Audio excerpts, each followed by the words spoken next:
Assalamualaikum warahmatullahi wabarakatuh. Perkenalkan, nama saya Vita Dwiasana, NIM 210485, Prodi Pendidikan Bahasa dan Sastra Indonesia 2B, mata kuliah Sejarah Sastra, materi pentingnya belajar sejarah sastra dan periodisasi, serta angkatan. Sebelum ke materi, saya akan mengucapkan terima kasih kepada Allah yang telah melimpahkan rahmat dan karunia-Nya sehingga saya dapat menyelesaikan tugas sejarah sastra ini yang insya Allah dengan baik dan benar. Tak lupa, saya juga mengucapkan terima kasih kepada dosen yang telah membimbing saya pada mata kuliah sejarah sastra, yaitu Ibu Doktoranda Eko Sri Israhayu M. Hum. Karena berkat beliau, saya menjadi tahu dan paham tentang sejarah sastra. Pada kesempatan ini, saya akan menyampaikan materi pentingnya belajar sejarah sastra, periodisasi, dan angkatan. Nah, apa sih pentingnya belajar sejarah sastra? Sebelum membahas pentingnya belajar sejarah sastra, di sini kita juga harus tahu apa sih sejarah sastra itu. Nah, jadi sejarah sastra sendiri merupakan pengetahuan yang mencakup uraian deskriptif tentang fungsi sastra dan dalam masyarakat, riwayat para sastrawan, riwayat pendidikan sastra, serta munculnya genre-genre sastra, kritik, perbandingan gaya, dan perkembangan kesusastraan. Sejarah sastra tidak hanya memberikan gambaran-gambaran tentang perkembangan karya sastra, tetapi perkembangan sastra daerah ataupun lokal, dan perkembangan sastra lainnya sebagai bentuk hasil budaya bangsa. Selain itu, sejarah sastra dapat digunakan untuk penelitian sastra secara khusus dan budaya secara umum. Dengan sejarah sastra, kita juga dapat mengetahui persoalan-persoalan yang timbul dalam kesusastraan selama ini. Nah, dengan demikian, untuk mempelajari dan menyelidiki sastra Indonesia, kita harus paham sejarah sastra Indonesia mulai dari awal hingga sekarang. Nah, dengan mempelajari sejarah sastra juga berarti menghargai karya-karya sastra dan pengarang-pengarang sastra lama yang sudah wafat. Selain itu, kita juga bisa menjadikan karya sastra sebagai motivasi untuk perkembangan dan kemajuan bangsa Indonesia. Oleh karena itu, belajar sastra sudah sangat-sangat jelas pentingnya. Nah, sekarang kita bisa melanjutkan materi yang kedua, yaitu periodisasi. Sebelum membahas lebih jauh, apa sih periodisasi itu? Jadi, periodisasi adalah pembabakan atau pengelompokan peristiwa-peristiwa sejarah ke dalam sebuah babak, masa, zaman, atau periode tertentu, berdasarkan kriteria dan karakteristik. Secara garis besar, periodisasi membahas adanya perbedaan dalam penetapan periodisasi sejarah sastra Indonesia, serta karakteristik yang secara konsisten muncul dalam periodisasi sastra. Dalam periodisasi sastra ini juga terdapat beberapa pendapat terkait kelahiran sastra Indonesia. Nah, pendapat yang dikemukakan oleh para ahli misalnya Umar Junus, Ajib Rosidi, dan masih banyak lagi. Nah, selanjutnya setelah membahas pendapat kelahiran sastra, di sini dilanjutkan membahas tentang beberapa pendapat periodisasi sastra.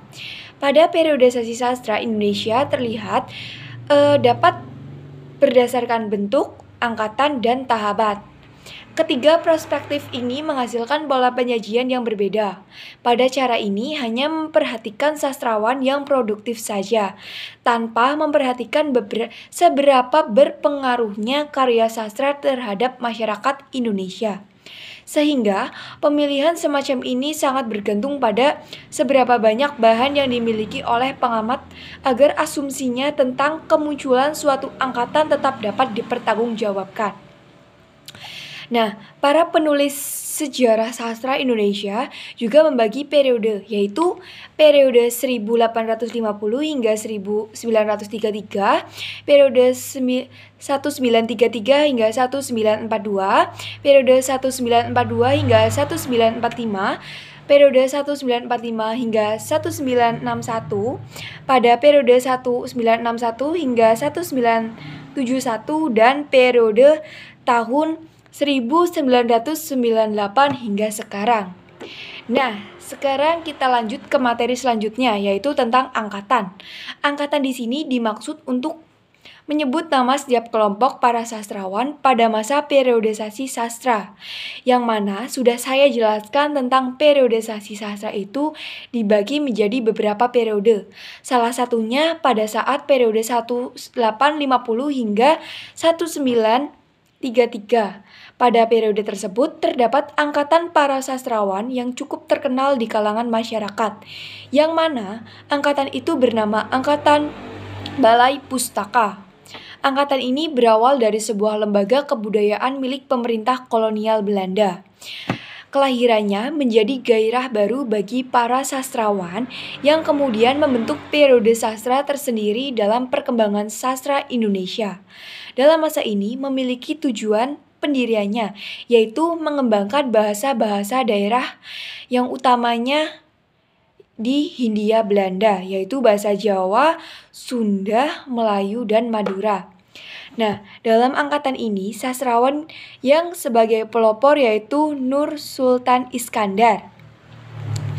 Balai Pustaka serta ada juga pendirinya disengaja untuk mengantisipasi tingginya gejolak perjuangan bangsa Indonesia yang hanya bisa disalurkan lewat karya tulis. Karya sastra yang banyak ditulis yaitu roman yang beralur lurus, bercorak romantis, dan sebagainya. Sastra Angkatan Balai Pustaka mengambil tema masalah kawin paksa. Nah, pada angkatan ini, karya puncak yaitu novel Siti Nurbaya tahun 1922, yaitu karya Marah Rusli. Nah, karena pada tahun 1969 menerima hadiah dari Pemerintah Republik Indonesia.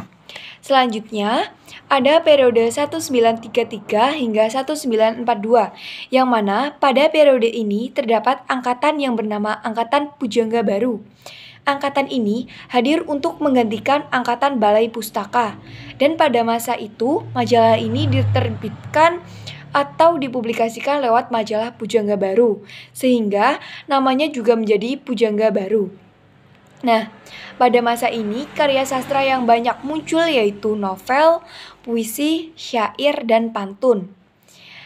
Pelopor sastrawan pada masa ini yaitu Sultan Takdir Ali Shah Bana.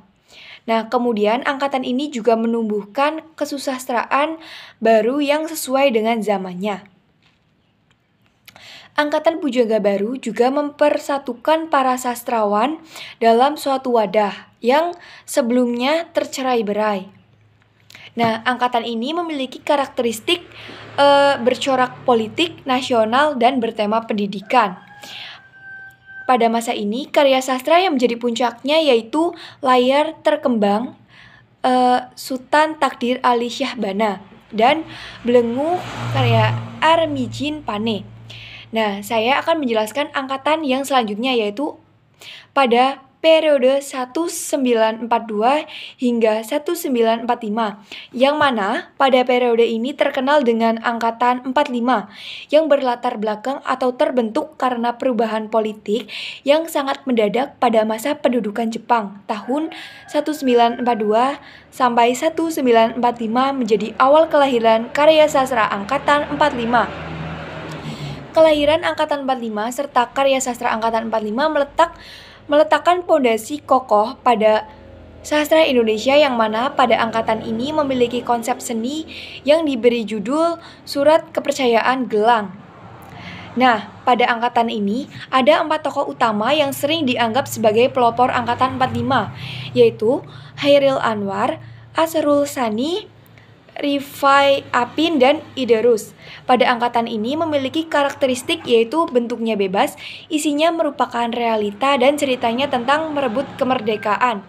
Nah, sekian penyampaian materi dari saya tentang pentingnya belajar sejarah sastra, periodisasi, angkatan, dan sebagainya.